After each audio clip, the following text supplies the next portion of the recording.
Πατρός Σάβα Αχιλλέος, λόγοι παρανετικοί.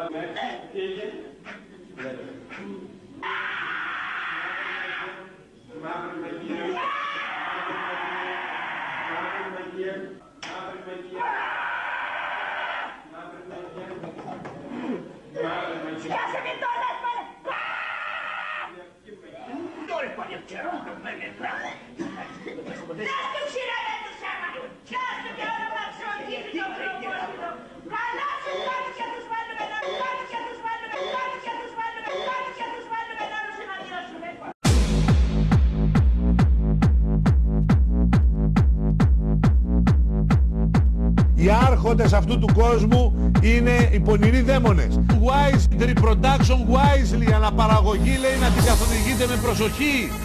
Από τις 4 guide stones, όπως λέγονται, mind control, κάτσε καλά, Απολώνιο αισθητική. Για όλο το γένος μας λέει, το γένος ο Βαλάχ, τις φλέβες μας, ρέι η χορ.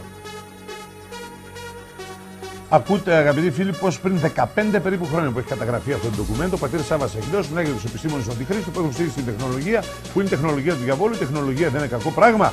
Η συγκεκριμένη όμως τεχνολογία είναι κακό πράγμα γιατί είναι του διαβόλου και έχει στοιχεία επίτηδες για να ελέγχει το ανθρώπινο γένος. Συγγνώμη που βιάζομαι, αλλά πρέπει να προλάβω να τα πω όλα. Μόνο ο Πολιακόπουλος δικαιώνεται πάντοτε. Και έτρωγαν τους ανθρώπους. Αυτοί έχουν όμως δορυφορική επικοινωνία. Έχουν μια δορυφορική συσκευή, λέγεται κομποσκίνη. Άιντε καιρός γαρεκής, 2311, 240.000 αγαπητοί φίλοι.